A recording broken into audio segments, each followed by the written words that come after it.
వెళ్ళిపోవాలి. పట్నం కింద 10 పల్లెలు ఇచ్చాడు కదా, మరి అతని తమ్ముళ్ళలాంటిగా బ్రతికిన వాడు మరి ఆ పుష్కరుని దగ్గరికి వెళ్ళిపోయి ప్రధాని కొడుకున్నాడు. ప్రధాని కొడుకు పుష్కరుడు. ఇతడు అతడు జోడు పెద్ద పుల్లల లెక్క అన్నదమ్ముల లాంటిగా తిరిగిన వాళ్ళే. ఒకరి మాట ఒకరు తీయకపోయేది. ఒకరు కంచముల తిని ఒక మంచంలో పడుకున్న వాళ్ళు. ఇంతటి వాళ్ళని విడదీయకపోతే నా పేరు సనేశ్వరుడు కానే కాదు. అని పట్నం కింద 10 పల్లెలకు ఎలా వస్తున్నాను? సందన సందనాను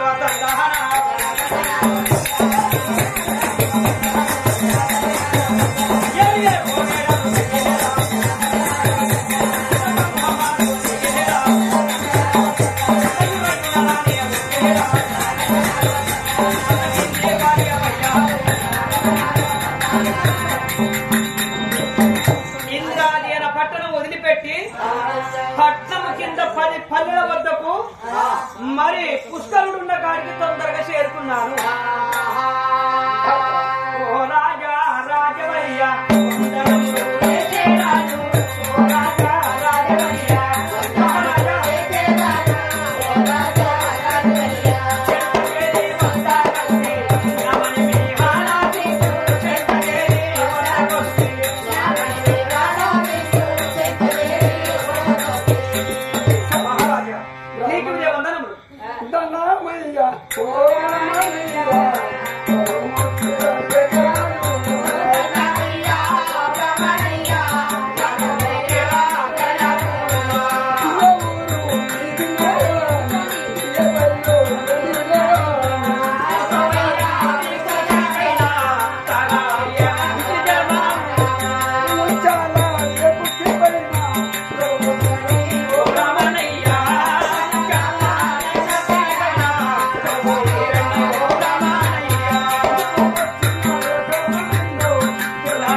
నేను వచ్చిన కార్యము నీతో చెప్పాలంటే నేను ఎందుకు వచ్చాను తెలుసా? ఒక మాట, అయ్యా బ్రాహ్మణయ్య, నీ మాట నేను కాదనను, ఏ మాట చెప్పినా కూడా నేను కాదనను అని నా చేతిలో చేసి అభయం ఇచ్చినవనుకో, ఇక నీకే మాట చెప్పాను అది నాకు తెలుసును. బ్రాహ్మణ, మీరు పెద్దలు, మీ మాట నేను కాదనను. అయ్యా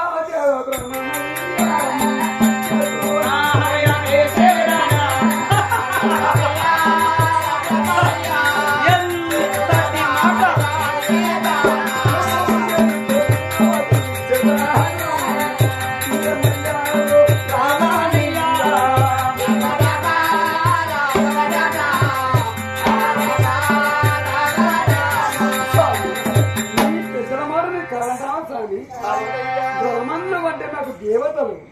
నేను కోరిన మాట నువ్వు చేస్తావు కదా కదా పుష్కరుడా. ఈ సమయంలో మరి ఇంద్రజేన పట్టణం మేలటి మరి నలమహారాజు ఉన్నాడు. నలమహారాజుతో తుదంబే నువ్వే వాడాలే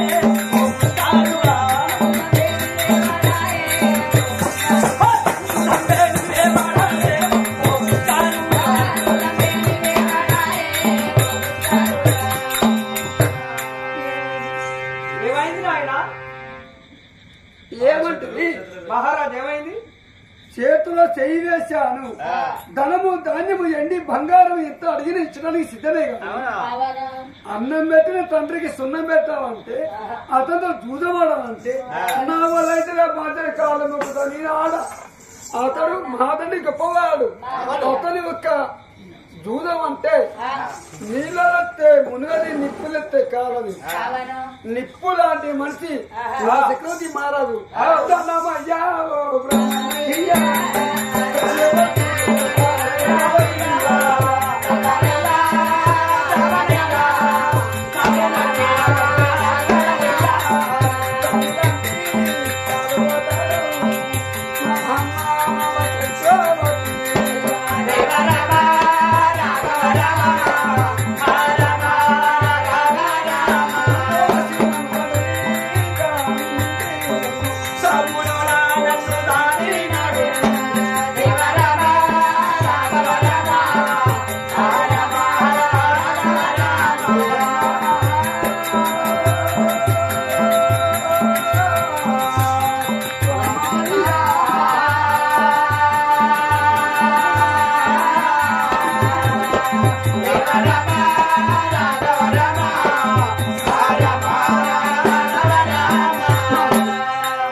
అతని పట్నం కింద 10 పల్లెలను దానమిచ్చి నన్ను ఒక అన్నం పెట్టిన దాదా అతడు ధర్మాత్ముడు, సత్యమంతుడు, సతిగుణమంతుడు, మంచివాడు, అతడు బలమంతుడు.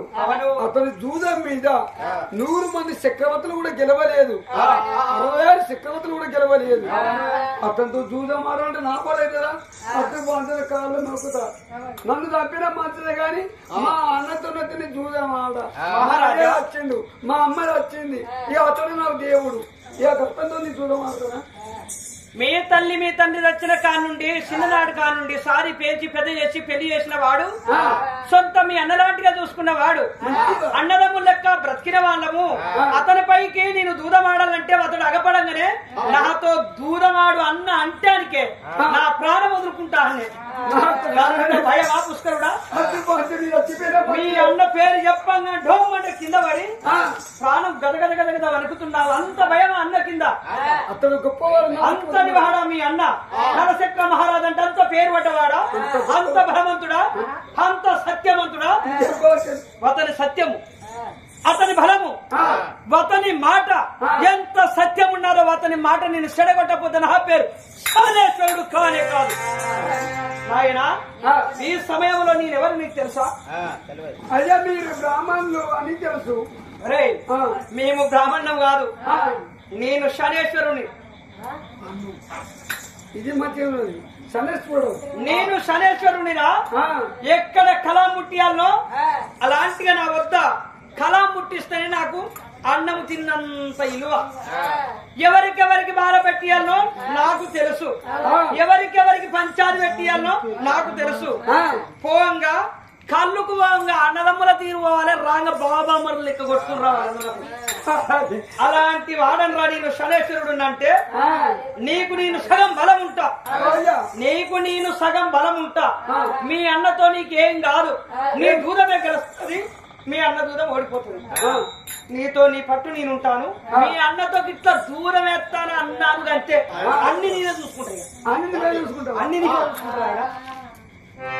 అప్పుడైనా మంచిగా స్వామి. ఇక నీ మాట నీకు అదనదు కదా. ఈ సమయంలో మరి పుష్కరుణ్ణి తీసుకొని మరి తొందరగా మరి మహారాజు దగ్గరికి తొందరగా వెళ్ళిపోతానే. మరి ఈ సమయంలో మరి పట్నం కింద మరి పుష్కరిని ఎంబడి పట్టుకొని దూరం పట్టుకొని మరి ఈ సమయంలో మరి ఎలా వెళ్తున్నాను ఇంద్రాజన పట్టణము. కళ్ళు నా వెళ్ళేరా నువ్వు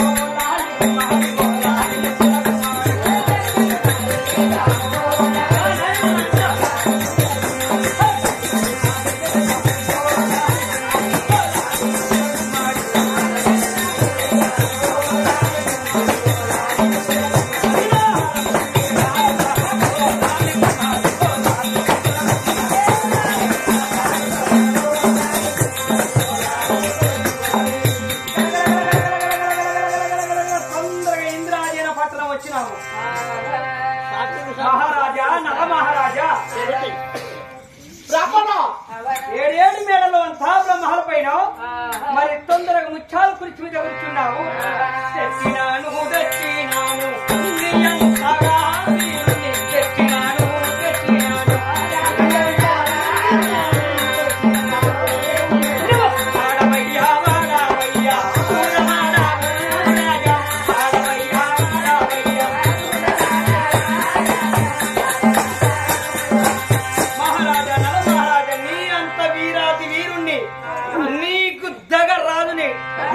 ఇదిగో తెచ్చాను, అతనితో దూరమాడు నువ్వేమన్నావరని అంటారు. ఎక్కడ ఉన్నాడు నా నేను రేపు శనివారం మహారాజు అతడు కాదా? అతడు రాజ్యం వేల్చలేడా? కోటడంతో వీపుని బట్టి పెల్పల మంతరించి మహారాజుకు మరలబడాలి. ఎంతటి వాడవరని వారి అనాలి. నల మహారాజుతో పుష్కరుడని కోటడంతో వీపు తీసి పుష్కరుడి మీద కొట్టిన నలమహారాజా ఎవరివిరా? నువ్వు ఎంత నీ లెక్కెంత నీ ఆస్తి ఎంత నీతో ఏమైతుంది నువ్వు నీతో ఏమైతుంది వెళ్తున్నావు తొలి చూదాము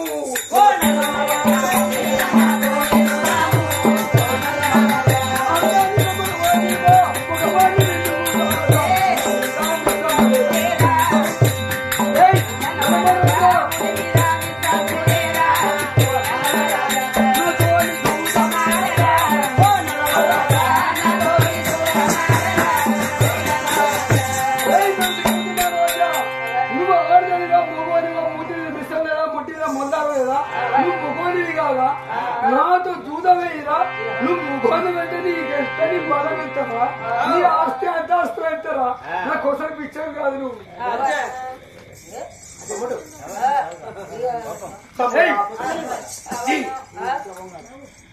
తమ్ముడా నా మాట వినమురా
నీ తండ్రి నీ తల్లి ముదుగాల చనిపోయినారు నా తండ్రి నా తల్లి తదుపరి చనిపోయినారు వాళ్ళు చనిపోయిన నాటి నుండైనా నేటి వరకు మనం ఇద్దరము అన్నదమ్ములమే అనుకున్నా అయినా ఒక్క కంచములో తిని ఒక్క మంచములో పడుకొని నీ అష్ట కష్టములు నాతో చెప్పాము నా బాధలు నీతో చెప్పాను పరాత్ముని కృప చెంత మనమిద్దరము కలిసి మెలిసి ఉన్నాము తమ్ముడు నిన్ను నేను తమ్ముడా అని పిలిచాను నన్ను నీవు అన్నయ్య అని పిలిచావు నేను పెళ్లి చేసుకున్నాను నీకు కూడా పెళ్లి చేశాను నా తమ్ముడే కదా అని నీకు పట్టము కింది 10 పల్లెలు ఇనాముగా ఇచ్చి ఆ రాజమును పరిపాలించుకో తమ్ముడని చెప్పాను నేను మనగా నీకు మనగా దానం ఇచ్చిన పల్లెలు అవి దానం ఇచ్చిన పల్లెలు నీతో నేను దూదవాడి గెలుచుకుంటే ఏమన్నా పెళ్లికి ఉంటాను తమ్ముడు నువ్వు విజయాన్ని విధంలో ఎప్పిన వినేవాడిని కాదు విజయాన్ని విధంలో ఎప్పిన వినేవాడిని కాదు నీ ఆస్తి అంతస్తులు ఎంత ఉన్నా కానీ ఒప్పుకోవడానికి కాదు నువ్వు దమ్ము ఉంటే నీకు బలం ఉంటే నువ్వు మొగోని అయితే నాతో దూద వేయరా లేకపోతే పొడుచుకుందామా చంపుకుందాం అంతే నా చెడుతో చెడుద్ది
ఎక్కువ మాట్లాడదు రఘువు దేవి రామ రాఘవ రామ జయ రామ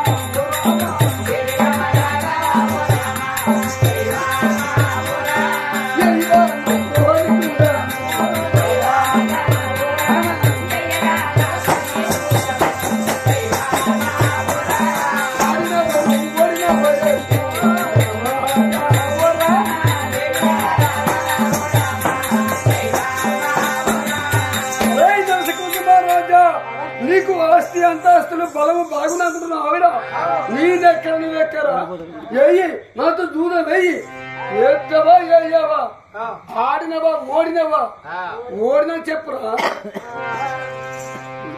ఎందుకురా ఉరుకులాడు తమ్ముడు నా దూదము సంగతి నీకు తెలిసి ఉండగా కూడా ఎలాంటి దూదము నీటిలో వేసిన మునగదు నిప్పులో వేసిన కాలిన దూదము 56 గుళ్ళ చక్రవర్తులు వచ్చి నా దూదము కింద ఓడిపోయినారు. నేను దానమిచ్చిన పళ్ళను నేను గెలుచుకుంటే అప్పుడు నీ భార్య నీ పిల్లలు ఆగమవుతారు తమ్ముడు.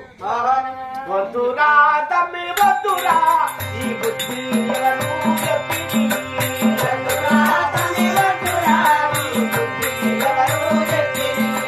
వద్దురా తమ్మి వద్దురా ఈ బుద్ధి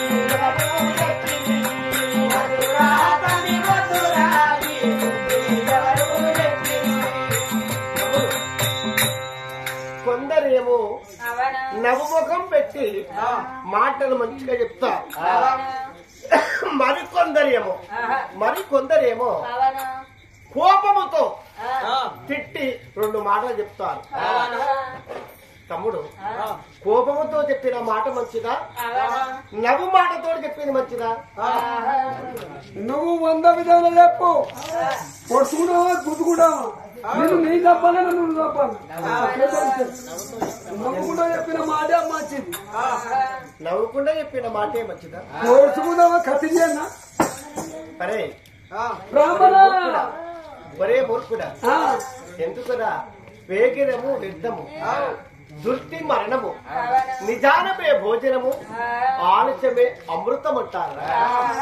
నీ ఒప్పుకోను కత్తి తీయాలని కొనబడినా యుద్ధమని సిద్ధమని నీతిగా చెప్పిన మాటలతో నవ్వి నవ్వుకుంటూ చెప్పిన మాటలు ఎంతో మనగా ప్రేమగా తేనె కంటే తీపిగా అనిపిస్తాయి కానీ చెడు మాటలు తప్పి